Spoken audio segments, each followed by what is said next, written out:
so we are so excited. Yep, tonight is our Coloring in Community virtual hangout. And we will focus on the use of coloring pages to promote relaxation. Research has shown that coloring and making art of any kind can reduce stress levels. So while you engage with your coloring books, whether it was one that was sent to you, or if you have one of your own or a coloring sheet, anything will do. Our speaker today will present the research and recommendations around evidence-based art and coloring coloring practices, I should say, for mindfulness and stress relief. So we know that this is something that so many of our community members deal with. So this is a fantastic outlet to soothe some of that nervous energy. Yeah. And we also want to thank our friends at Eli Lilly for donating the Oncology on Canvas coloring books and pencil sets for tonight's segment. If you were not one of the first 50 people to register and receive this set, do not fret. Any coloring book or any printed page will do, even a blank piece of paper or a notebook. Yeah. Yep. Absolutely. All right. So I would like to thank our sponsors to start us off. Because we could not continue to bring our education segments without the support of our generous sponsors. And so our education events, let me share my screen. So today's virtual hangout is presented through UFH Connect by West, Merck, Lilly, Novartis, and Gilead Sciences. We have additional support from our gold sponsors, Pfizer, GSK, and Daiichi Sankyo. And we have additional support from AbbVie and Tercera Therapeutics. So we are so grateful to them for their ongoing support of our entire education initiative. And hopefully you've joined us already in August and checked out our UFH Connect video library. It is packed with so many good topics and experts and discussions that if there is something that you are looking for or something to get some research on, chances are we've covered it. So definitely check out our video library. We'll share that link in our chat. Yeah, Erin and I do a very thorough inventory of our video library, making sure that it's up to date, really thoughtful on the topics. So if there's any topic that you feel like is missing, we are all ears. We love to hear from our community. You guys drive a lot of our topics as well. And you better believe we listen. So we'll probably have it on, the next 6 months are all booked, but after that, we create the next calendar. So please let us know if you have any thoughts that you've been interested in hearing about. Absolutely. Yeah. And I will do a couple of reminders, just a little bit of housekeeping, Sue. Yep. We will be recording our segment. So if you want to come back and redo this practice with Grace, you are welcome to do that and share this with anyone that may be interested. You're welcome to use the chat. You're welcome to engage. You're welcome to share what your artwork looks like. So we like to keep these types of segments really engaging, really interactive. So share what is inspiring to you and what you've created on your own. Certainly don't feel like you have to, but we are open and sharing tonight. Perfect. And then a couple reminders to round out our August, which I cannot believe, Erin, it is August 13th. On August the 21st at 6 o'clock, her speaker series, we have a nutrition focused treatment toolkit. So we will be joined by the entire fabulous culinary registered dietitian team from Unite for Her to explore all our expert back guides for chemotherapy, surgery, radiation, and hormone therapy with the nutrition strategies to help you prepare and thrive for them. Such a good toolkit. I love this toolkit. I use it. I take photos of all of them, just so you know, Erin, and I have it in my phone. So I can actually get to them really quickly. But it is really good. I mean, not only just the guides, but then there's all kinds of protein guides and calcium and magnesium. And just when you're shopping, I find it to be very helpful. You can sign up for any of these at uniteforher.org/UFH Connect. And Erin popped that in the chat for us. Perfect. All right, wonderful. Well, should we bring in our first guest just to share a little bit about the Uh, the medium that so many of us will be using during our coloring today. So, like Sue said at the beginning, Lily so generously donated 50 of their oncology on canvas coloring books to those that signed up initially. But like I said, you don't need one to participate, but if you happen to get one, we are so grateful for their generous donation. And tonight we have Brittany Russell, who is the Associate Director of Oncology Customer Engagement, to just share a little bit about the Oncology on Canvas program and what we can all look forward to. So Brittany, thank you so much for joining us tonight.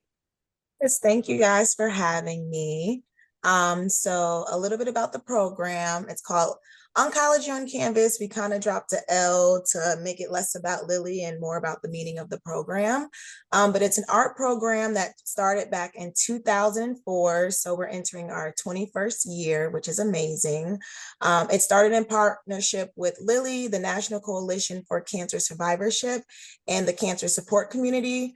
And basically for the past 21 years, we've been collecting stories that's been created by patients, healthcare providers, caregivers to help elevate voices and share stories so other people can feel seen and heard along their journey.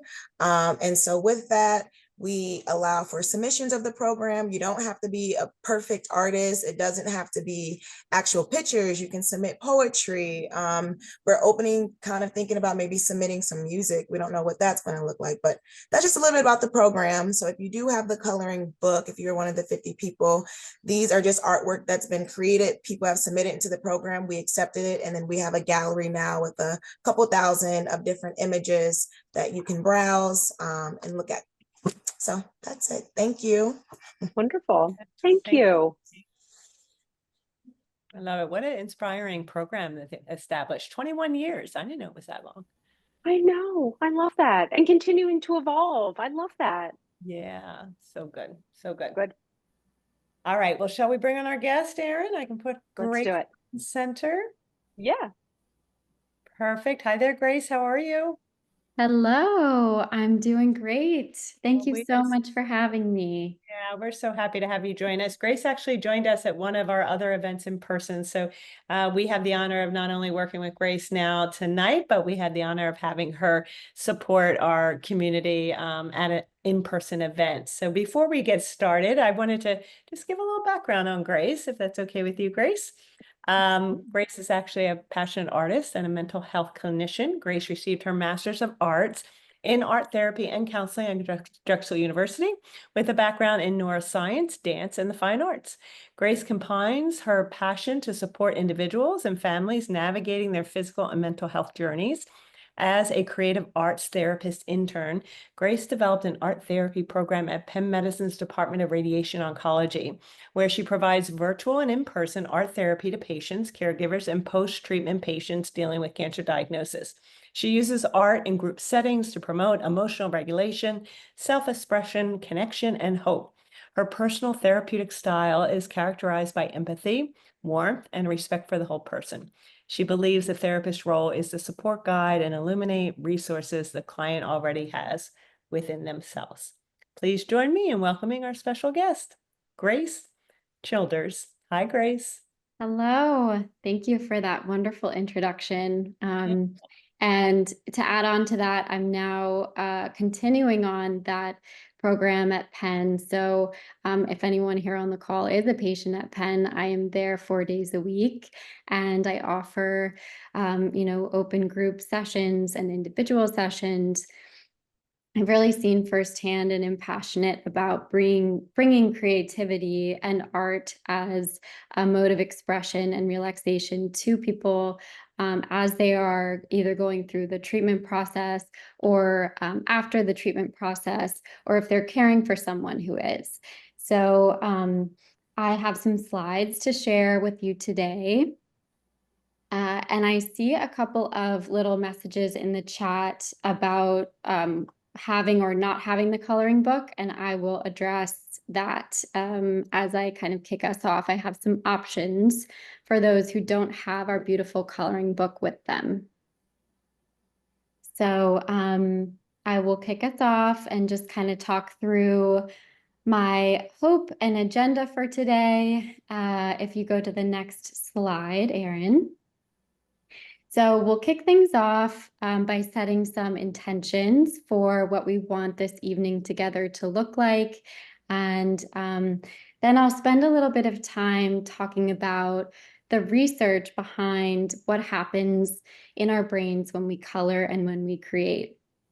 A lot of us know intuitively that it makes us feel good, but it's really interesting and helpful to know why it makes us feel good and why it's helpful to our bodies and minds. I'll talk about art therapy specifically and how we can use creativity to cope and process our emotions and just to have fun. And then I'll share some tips for using our creativity to manage anxiety and scanxiety if we have upcoming appointments and things that are on our mind. And then we'll have plenty of time to talk and share what this experience was like, and even share some of our work if you so choose. So go ahead and go to the next slide, please. So first things first, let's kick things off. As I'm speaking today, we'll be coloring the whole time. So go ahead and find yourself a comfortable seat, get your coloring materials that you have. Some of us have coloring pencils, and if you don't, really all you'll need is a piece of paper and anything to write with. Or if you have another coloring book on hand, you're welcome to use that as well. And go ahead and make yourself a nice, refreshing or comforting beverage, grab a snack, get yourself cozy, kind of get ready to settle in. And while we're doing that, I can talk through an exercise, a mindfulness doodling exercise for those of us who did not have the coloring book. Erin, if you could kind of advance the slide. So this is a mindfulness doodling exercise, which was developed by one of my professors in graduate school. She actually did some research around mindful self-compassion in doodling. And the concept behind this is very simple. You take a blank sheet of paper and anything that you have to write with, and you choose a word that is grounding to you, or that you want to set as your intention for the day and for this time. And you write the word in sizable letters on your page. And from the letters of the word, you'll extend the lines off of the edges of the letter, if you can see the image on the right. So this person has done breathe, and then they've created some shapes and created a little bit of a coloring book, coloring area for themselves. So you're making your own boundaries. And then you'll just continue that doodle, extending lines, making connections, maybe finding shapes and finding images in what you've created. And you can do this for an hour if you let yourself, really. And the idea is just to exercise some mindfulness and self-compassion in not judging whatever it is that you create. So you're really intentionally being present with the act of the doodle, the act of following your pen. And if you're coloring, you're following the pencil and what it feels like to make marks and to move your pencil along the page. So hopefully that's a helpful exercise for those of us who don't have a book. And if we go to the next slide, Erin, I'd just like to set some intentions. And so thinking about what do we hope to get out of this experience, and how can we be present for ourselves during this hour? This is your time to be present, and this is our time to be together. And so setting that intention, that hope, that time for ourselves, and we're just going to take a breath in and breath out to sort of set that intention. And with that, keep on coloring, allow yourself to relax, and I'm going to kind of talk a little bit, share some interesting information, and we'll check back in when I'm finished sort of sharing with you. So enjoy, and go ahead, Erin, and advance the slide one more time, if you don't mind. So the first piece of research, an area of research that I think is really interesting when thinking about coloring and creation in general, any creative act, is this idea of flow state. And flow state is probably a term that you have heard in popular psychology. It's become very popular in recent years. And it's this idea and this state of very deep concentration. It's a fluidity between our bodies and our minds. And in this state, oftentimes actions are flowing without a lot of conscious thought or effort. And our body is connected to our mind in a very seamless way that's different from a typical sort of self-conscious state. And so we're not really feeling that distraction or self-judgment that we might typically be feeling if we're working on a task. And this idea of flow state was coined back in the 1970s by a positive psychologist named Mikhaili Csikszentmihalyi, a difficult name for me to say, so hopefully I'll just refer to him as that guy. But he embarked on a massive psychological survey, starting with people who were experts in their field. So, and in their craft. So he talked to dancers, surgeons, chess players, people who had spent thousands of hours perfecting their craft. And he found that they all had this common experience, which is where every single decision that they made in this state flowed effortlessly. And one of these people that he interviewed described it as if they were being guided down a river because of how easily things flowed. And that's where the term flow state comes from. Now, since this initial coining of the term flow state, researchers have looked at kind of brain waves and brain imaging of people who are in flow. So in 2008, a study was done at Johns Hopkins by a neuroscientist named Charles Lim, and he used functional MRI to look at the brains of jazz musicians as they were improvising. And he saw that the parts of the brain that were used for self-monitoring were less active. So that part of us that is judging the decisions, and that allows for the intuitive decision-making to become more prominent.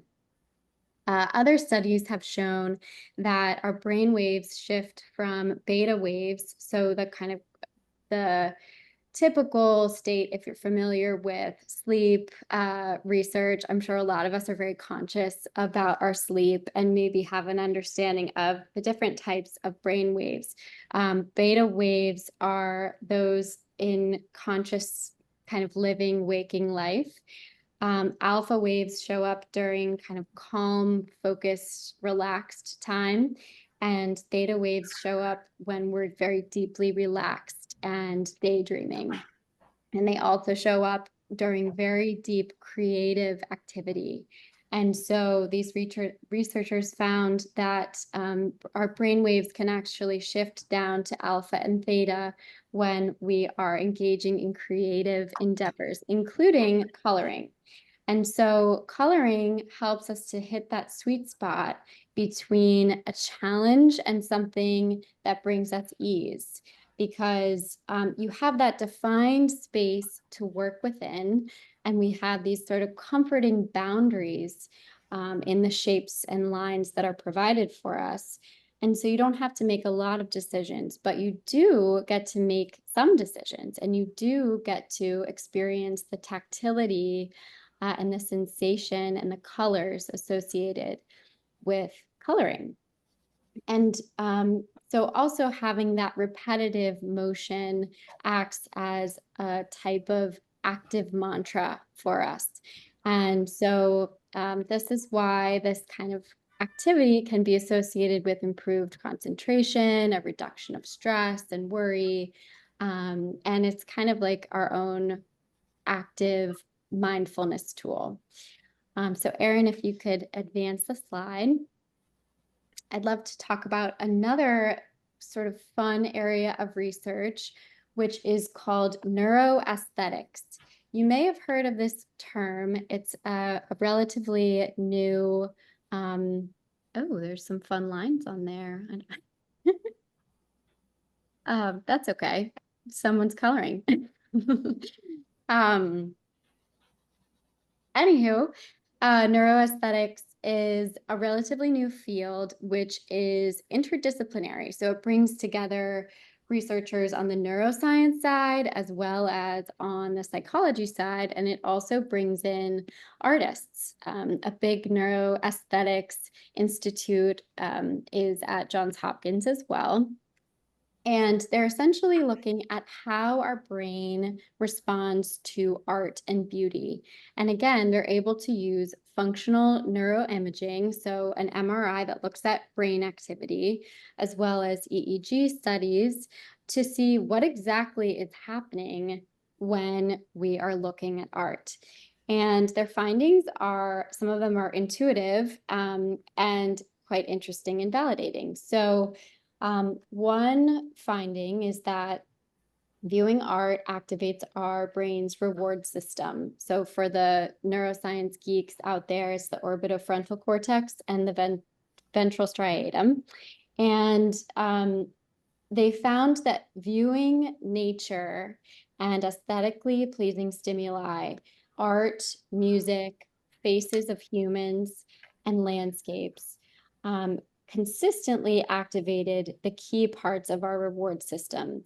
So that means that just as eating a bite of chocolate or connecting with a friend or a loved one or getting a hug is immediately rewarding to many of us, our brains are wired to have the same immediate gratification from seeing a beautiful piece of artwork or a sunset, or trees along the lake. And so if you didn't already have that incentive to go out in nature or, look at a beautiful piece of art at an art museum or go to a concert, there's another incentive for you. It releases all of those feel-good neurochemicals. Another interesting finding is that they looked at the way which parts of our brain are engaged when we look at art, and they found that actually the motor cortex is engaged. Now, this is essentially implying that when we look at expressive artworks, so we can see the brush strokes that the artist made, or we're watching a musician play the guitar, we are actually engaging the part of our brain as if we were doing those actions. If you've ever heard of mirror neurons, you may or may, yes, similar concept. So essentially, we as viewers are simulating or mirroring the motion and emotion of the artist. So it's possible that this is part of why we feel empathy for the artist and we have the emotions of a piece when we look at them. It can be very powerful as the viewer, even if we're not the ones creating, because we have that ability to empathize with what the artist was thinking or what the artist is thinking as they are creating. And so that's kind of the proposed mechanism for this empathy and connection that we often feel when we look at art. We're really embodying the art of creating. And then finally, they've found that art engages both the thinking and the feeling parts of our brain. And so it really allows us to integrate this kind of subjective engagement with, looking at something and thinking, do I think this is beautiful or not? Kind of that aesthetic judgment. And so we can go to the next slide. So I wanted to talk through a few studies that have been done just to show and support this hypothesis that coloring and, well, specifically coloring can reduce anxiety. And in this particular study, it was done with women who were receiving chemotherapy for the first time. And of a group of 84 women, half of them took 30 minutes to color a mandala, and I'll speak to mandalas in a minute, while they received their pre-medication, getting ready for their chemo. And in the intervention group, those who had measured high distress levels, so they had a significant decrease in their state anxiety scores after coloring, while the patients in the control group showed no decrease.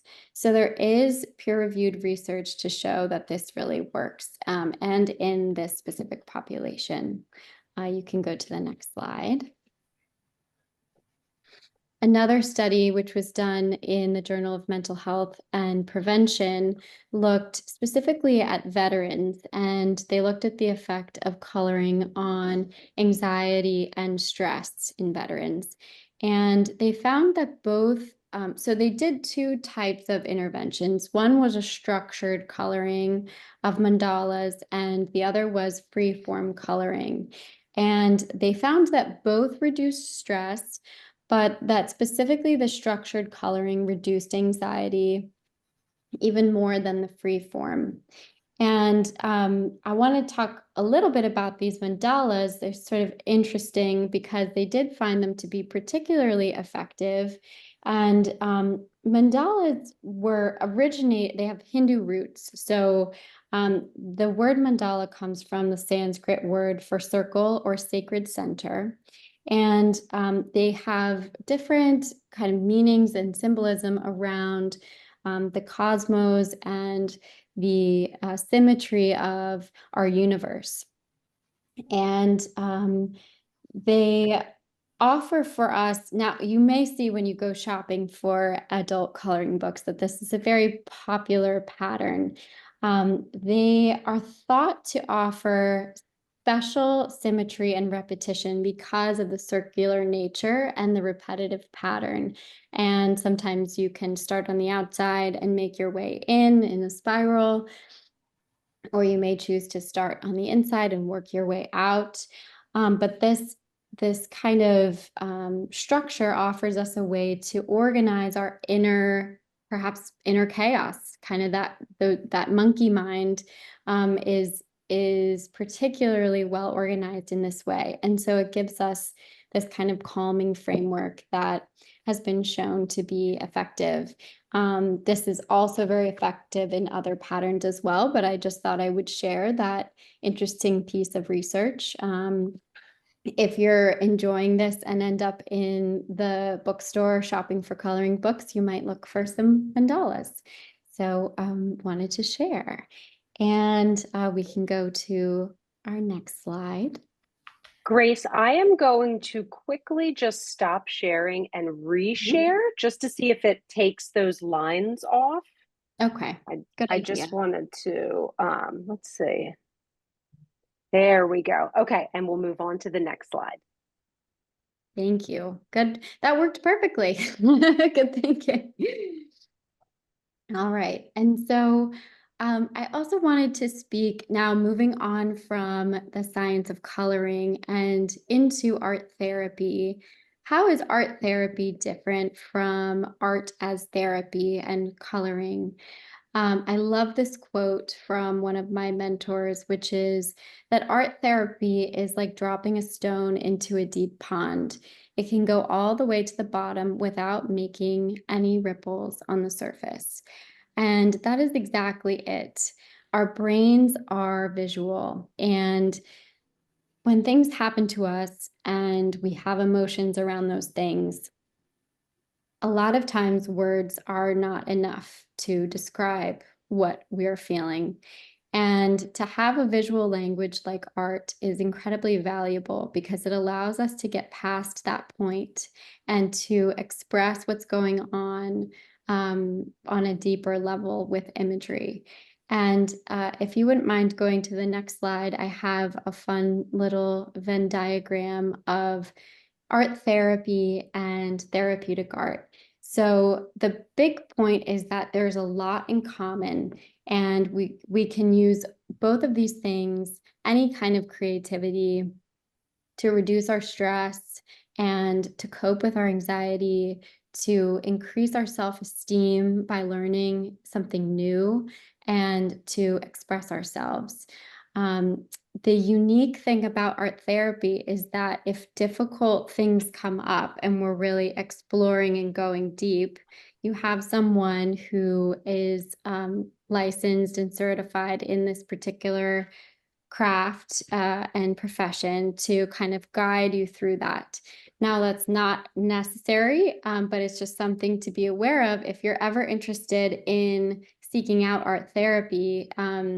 It can be helpful to work with someone who is trained in doing so. We love to focus on the process less than the product. And that's what I really love about these coloring books, honestly, is that you already have a beautiful product, so all you have to worry about is the process. And so it's just something that I wanted to share about kind of the focus of both of those things.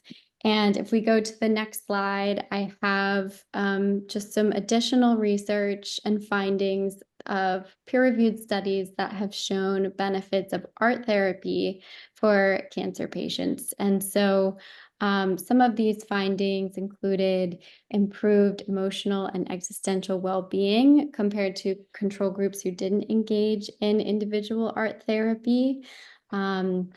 Another study showed patients receiving art therapy reported less fatigue and improved self-efficacy. Another study showed art therapy helping to reduce multiple symptoms, including pain, fatigue, and emotional distress. So they even showed that engaging in this can help with some of those symptoms of pain reduction because of that mind-body connection. And if anyone has read The Body Keeps the Score, I think that's a pretty popular book by Van der Kolk. He did some early fMRI research about trauma and emotional distress, and found that that is often held in the sensory and visual brain areas rather than our verbal and language areas. And so that's another piece of sort of hard evidence behind that visual language being really valuable. And I think I have one more slide here. And these are some of my tips and recommendations around using creativity to manage your anxiety and scanxiety. And my goal is to make these as accessible as possible. Working in the Department of Radiation Oncology, I am in the waiting room, and I see how it's helpful to have things that are portable and to have with you, like this coloring book that you can keep in your purse and just pull it out while you're in the waiting room or while you're in the changing room. And how helpful that is. I've seen people with their knitting bags. I've seen people, today I spoke with a woman who was quilting in the lobby, and it really helps. And it's something that you can do in a group as well.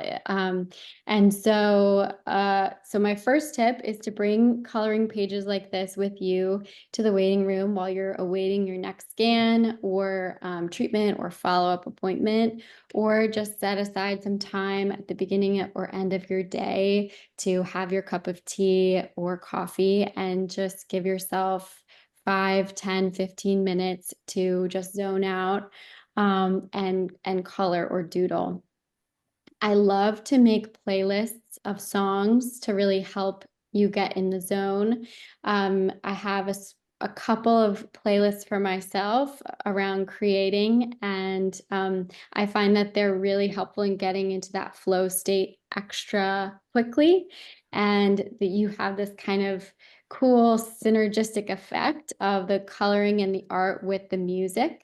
And you can even choose a mood or a vibe depending on what you're hoping to feel, whether it's stress reduction or something to amp you up and get you going. So I love creating playlists to listen to while I create. Also looking for creative outlets in unexpected places. I heard this tip from another art therapist recently, of the backgrounds on your computer, the beautiful nature shots that you just kind of swipe past and go on, do your thing.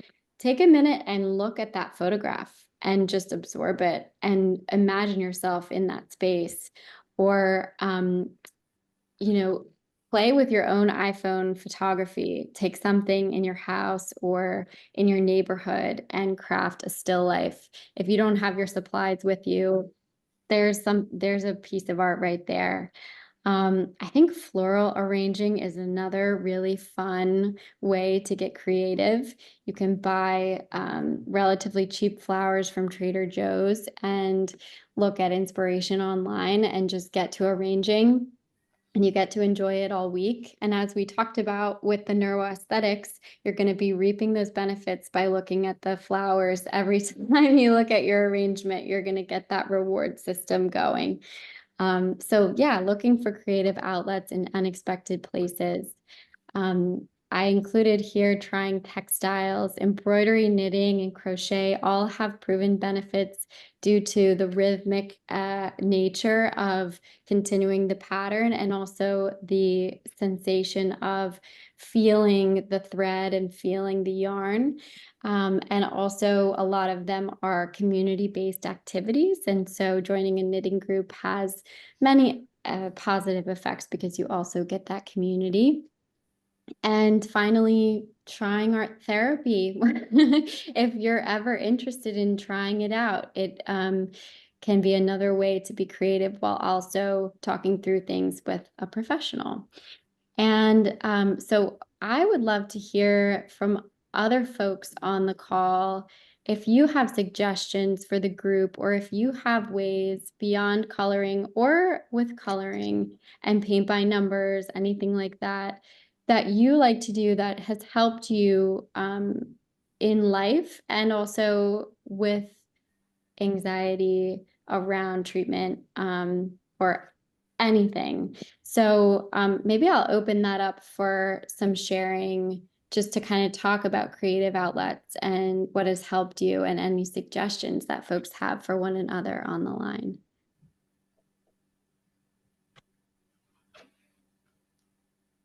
Hi. I was going to recommend that my friend sent me sticker art, and it was a whole book on dogs, and it was like a mosaic, I guess, as well, because they just had all these different stickers that you put on to make the dog and color it in. It was pretty detailed, and the stickers were not like very easy shapes. So I'd been going through my chemo, not feeling great at home and getting super anxious, so I would do that instead of my anxiety skyrocketing.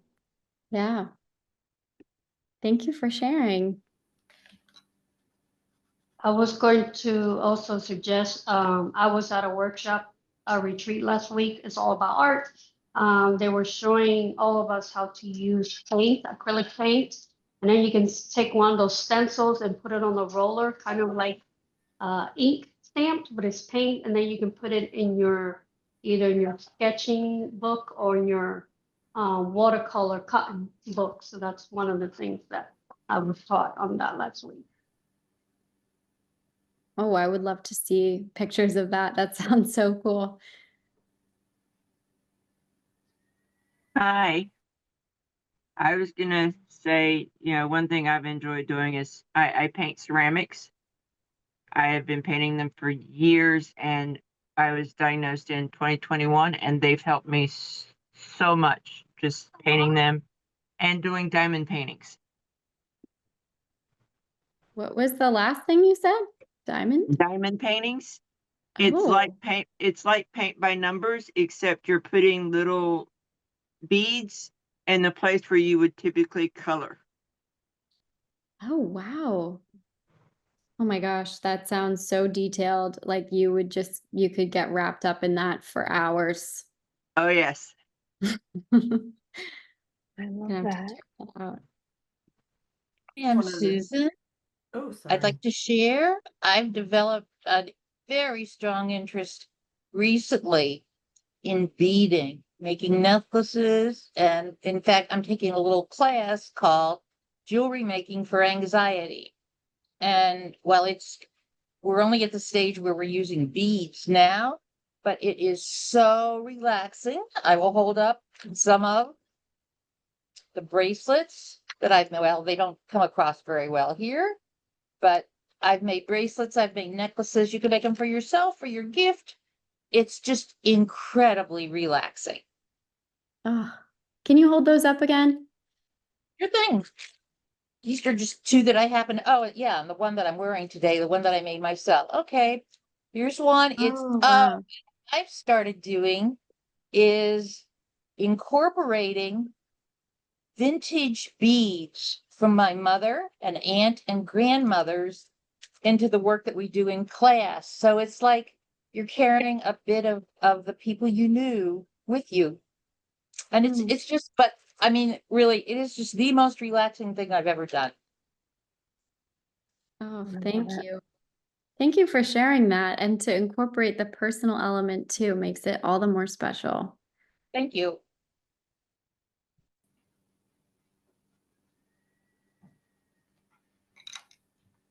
I have to say, I couldn't help but think of you, Sue, when Grace mentioned using flowers to decorate, because Sue is the floral. She's the florist of our office, and her bouquets are always so beautiful. So that was the first thing I thought of. It's such a great idea. Sue, do you find that that's your creative outlet? I have many. I do love all of this that everybody's talking about, and it does make sense to me because I recently, Grace, went through my journal when I was sick. I'm 21 years out, and I couldn't get over the choice of words I put down 21 years ago, right? So, and there was a lot of trauma, right? But I was like, wow, like who is this person? But if I would have drawn or if I would have done art, I feel like it would have come out differently. I just feel like it would have come out differently. But I wrote everything down because I was trying to, have a log to keep up with what was going on in my life. So I definitely resonated with that one slide that talked about how the words just can't quite give you what you need, where scrolling absolutely can just let you flow. I actually did one of your little, Oh, yes. while you guys were on. Erin was texting me nonstop, but this is what I was doing, Erin. I was doing a little. It's hard for me to do, but Great. Does that it is very freeing, right? And the flower arrangements, oh, I love it. And you don't even have to go to Trader Joe's. I mean, you can go just in your backyard. Weeds are just flowers that haven't been discovered yet. That's my tip for today, because they can really be beautiful. Yeah. That's a great point. There is beauty everywhere, and weeds are particularly inspiring. I mean, I live in downtown Philadelphia, and yet, like, when you see a flower growing up through the sidewalk, it just kind of makes you marvel at life's ability to keep going. And that one I would probably let be, but I might might find some others and make something with them. So does anyone else want to share anything that they made? If anyone else made a doodle or did a Tracy has her hand raised, I see. Oh, Yeah. Thanks. And please look at the chat. Like, oh, some beautiful. Yes. Oh, Hi, good evening, everyone. At first, I wasn't going to share this, but then when Sue said something about journaling, and when she said the word log, I'm like, okay, I'm just going to say it. For me, okay, I know I've been to a lot of like breast cancer webinars, and I know that they have advice about doing a journal and journaling, and that's just not for me. To me, that's more like torture. And so what I've been doing, instead of journaling, I am the type of person that loves spreadsheets, because pre-cancer, I was a financial analyst. So, and I know this may sound weird or strange, but what I've been doing besides coloring and also getting back into painting is like making spreadsheets that I have been wanting to categorize stuff, like my Stephen King books or whatever, or my different collections. And I have made spreadsheets. And to me, I know some people may say a spreadsheet, but to me, that was just so like relaxing. And then I felt like I accomplished something too. Yeah. Oh, and also too, I also like to walk outside too. And in nature, that's really relaxing as well. Yeah. Thank you for sharing that. I would Thank you. imagine that being able to organize things is helpful, and you're being creative in a different way, and in a medium that you are comfortable with because you've worked with it your whole life. So that makes a lot of sense that it would be calming and relaxing. And thanks for sharing that, because it also just broadens everyone's idea of what that that idea of creativity can be for them. So thank you. Yeah. I see you, Tracy. I see you. That's great. Yeah, I see Amazing. in the chat. Oh, go ahead. No, I was going to say all the great stuff we're seeing in the chat. Gardening, embroidery, bringing embroidery to appointments is such a great idea. Oh, cross stitch. This is a beautiful picture by Maudie. It looks like, did you do that? That is beautiful. I love Yes, sorry. Yeah, I did that. It's been a few long months here. So yeah, I do this. I did cross stitch. Sorry, my brain, and embroidery. So that's how I've been passing time, and then going to the support group to the center here for art therapy, and we've been able to do some pots where we painted them, decorated them with fabrics, and it's been helping a lot. Great. Yep. Thank you. Thank you for sharing the image. I love it. With the beautiful red. That's remarkable. And I saw Natalie shared a YouTube link to a Zentangle. That's another excellent relaxing exercise. So people can go into the chat and click on the link. Thank you so much for sharing that. Oh, even some paintings have been shared. The net. Wow. Oh, look at our group here. Yeah. Yeah.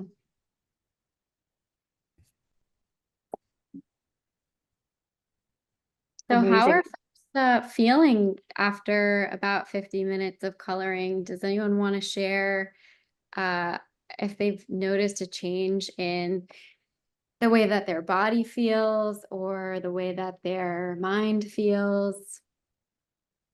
How are we feeling? I have something. So I think I'm strange, but I haven't felt free to like do some of the little art projects people have given me, like coloring books and crafty things. And even reading a book during the day. But because I feel like, oh, you should be doing something, you should be cooking dinner or you should do something. But this makes me feel like, oh, well, I can do this because it's really important for my stress level and my mental health. And it sort of gives me permission to, play, which is nice. Absolutely. Knowing that it's good for you and that it's important to do it can help us to really carve out that time. Yeah. I got to agree. You got to put yourself first before you can do stuff for others. And taking this time, I mean, coloring is so much fun. I haven't colored in a long time. My friend gave me a card and it was blank. And so I just pulled out some markers and started coloring the flower. I feel very relaxed. I had my first chemo today. It went well. And it's just, this is a nice way to just distract my mind and just relax. I feel really good. Thank you for offering this class. Oh, good. I'm so glad. Keep Yes, it up. thank Bring you. those things with I was you. really looking forward to this. I even made sure that I finished work quickly, and I'm like, I don't want to miss a single minute.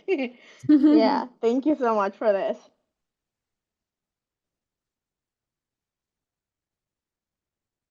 Yeah, Sue, I see you had a question, and we had a couple people ask about the coloring books. We're going to look into that for you. We got 50. So the first 50 received them, and then we were out. We had over 109 come in. So let me just see what we have. If you shoot us an email, if you're interested, you can just send me an email at sweldon@uniteforher.org. I can pop that in the chat. And that way we'll just do our best to see if we can actually get some more. I don't know if we can. But please let me know if you're interested, and you know us, we will do our best to get that at your door. But it was for like the first 50. It was like a fun little incentive. And there's Erin as well. I love, Grace, that people talked about childhood joy, and I could hear that in the last speaker who spoke, and for some reason I'm missing her name again. I think it was Christine, was it possibly? But she sounded so like full of joy, like a child, like that just like giddiness, you have a little bit of giddiness, and we all need that. We all need that. I know cooking for me is another outlet. I love not the cleaning up, just the cooking part, but just does give so much joy. And cancer robs that of us, and to be able to find it again, I really appreciate you being here tonight, Grace. So thank you for giving permission to so many people here on to pull out that coloring book and take that time to just do something fun and creative. And it really does quiet the mind. It's a form of meditation, right? And I can so relate to your presentation. Thank you. And I always appreciate folks who haven't picked up a coloring pencil in many years taking the creative leap of faith, because sometimes there is a little bit of a barrier, whether it's feeling like we don't have time, or feeling like we're not an artist, or someone told us, when we were in the 2nd or 3rd grade that we weren't cut out to make art or be artists. And that can kind of quiet that inner child and that inner creative voice in us. And so giving ourselves permission to create and not worry about what it looks like, but doing it for ourselves is really a gift that we can give back to ourselves. And doing it in a community like this is so helpful, because it just enhances the creative energy, and we support each other, and we appreciate each other's work, and we see that value. And so I'm so glad that folks are sharing, because it's really inspiring me. I just saw another beautiful picture posted in the chat, and I'm just loving all of this creative energy and sharing, and really grateful to be a part of it with all of you as well. This is very stunning. Right? Have fun. Yeah. Looks Yeah. like it took a long time. Looks like it was a lot of meditation going on. Amazing. Well, we've had a lot of creativity, and I know with so much coloring, wow, and so much coming through the chat, I know Brittany wanted to offer for anyone that wanted to also contribute. So Brittany, I'll bring you on the screen as well, just to share a little bit for those that might want to contribute to your program, Oncology on Canvas. Yeah. So I'm looking at all the chats, and I'm like, we have many artists in here. Like, it doesn't matter if you created or not, or like even down to the stitching and embroidering. But I just wanted to show you guys how easy it is to submit if you did want to submit to the program. And basically what we can do is turn these pieces into an additional coloring book. So I will briefly just share my screen with you guys. So this is the link that I put in the chat, which is to show our gallery, and hopefully you guys are seeing that. Yes. Mm-hmm. Perfect. So you can search whatever that you're interested in. Anywho, this is what it would look like if you did submit. Click up here. So we do allow narratives in both English and Spanish. So if you wanted to click English, this would take you to the submission site. And then if you wanted to read our terms and conditions, you will click here. Basically, the terms and condition is like once you submit it, you allow us to kind of be the owner of it. And by owner, we can turn it into a paint by number. We can turn it into a coloring book. We wouldn't alter anything. We would keep your same narrative, keep the art, but basically make it more interactive. And so it's just really easy 3 steps. You choose what the art is, you create your title and your narrative. The second one, you would just upload the image. And I think the third is like the final submission page. So technically I would just go through it. I don't want to take up too much time, but I typically would do test, test, test, just to show you. And then you would click continue. And then you'll just fill out your name, your email, last name, first name, zip code.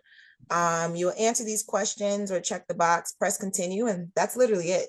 So I know you guys already have some artwork that's done. So I would say feel free to submit. We pull through, we basically go through the approval once we get 12 submissions. So we do it in batches. But you guys are all artists. I love this. I feel very privileged and honored to be on this. I've learned so much more, and I feel like this has just made me be able to do my job better. So just very grateful to have gotten an invite, and thank you, Grace. You guys are all amazing. Thank you, Brittany. Amazing. I And can't wait to share that with all of the patients that I work with on a daily basis. You know, artists that I see making beautiful things, I would love to encourage them to submit. It's just so meaningful just to share that. So, and I saw you have some providers in there as well. Yeah, anyone? So for anybody, we've gotten providers that submitted, nurses that submitted, pharmacists, caregivers, just anyone that's been a touch to somebody along that journey. It doesn't matter how close or far away you are. We all go through that journey, and it's different experience for everybody. Amazing. Thank you. I love your little garden there. It looks good. I just can't help but comment, Mary, I had that experience too in kindergarten about my teacher. I remember it to this day that she discouraged my coloring because I'm going to tell you what I did. And then as an adult, I'm like, well, that's who I am. And Erin, you're going to be like, oh my God, that's totally Sue. So I put yellow on the American flag because the flag I was copying had the yellow fringes on it, and I did every detail. And she told me that it didn't have the yellow. Like, you should not have that, Susie. You shouldn't have it on there. And I was like, and she told me to start over. And I'm like, and I look back, the fact that I am 61 years old, and I still remember this. I'm like, wait a minute, but what do I pay attention to the details? I'm all about the details. Always, always, always. And just that one. So Mary, I feel you. I feel you. It can stay with you, right? Yes, it can. Any little thing that happens back in the back days, you never forget. Yeah. Oh, that's lovely. Oh, that's one of the doodles. Oh my gosh. I love that. I love it too. And you can look at it from any angle, and it's a piece of art. It's a piece of art. So is that say blessed? Am I reading that right? I see blessings. Oh, so good. Well, what a fun Amazing. day. What a 5 o'clock fun day. Man, this was the best. Right. Oh, so good. Perfect. Yeah, and hopefully this is inspiring for all of us to carry our coloring books with us. So I was using one of my own too.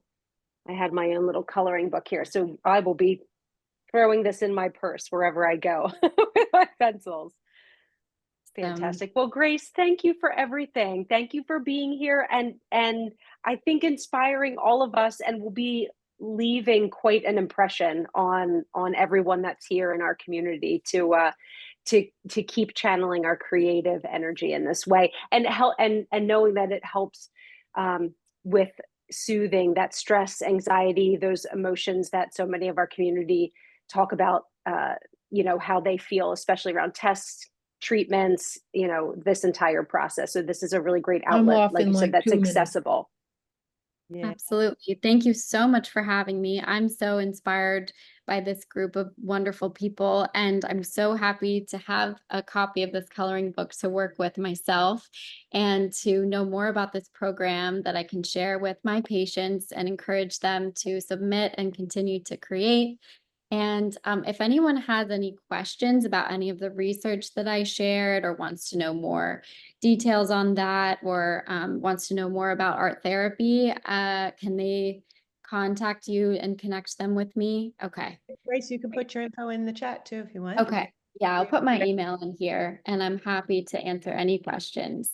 Thank you Yeah. so much. You give us the deck, we'll put that up with your session for today. Yeah. And then that way people can actually look at the whole entire, you know, the whole entire recording, but they'll have the deck at their own. Perfect. So, yeah. Excellent. All right. What a beautiful night. Yeah. It's fun. This was amazing. This was so fun. This was, I think everyone enjoyed it. Yeah. Thank you so much. You're welcome. Thank you. Thank you. You're Yeah. welcome. All right, Erin. Another Amazing. successful virtual hangout. I know, this is great. So I will take this opportunity to remind everyone, you know, as you always say, we've got events happening all month long, every month. So please join us next week. Our entire culinary dietitian team will be with us for a speaker series on the 21st at 6 p.m.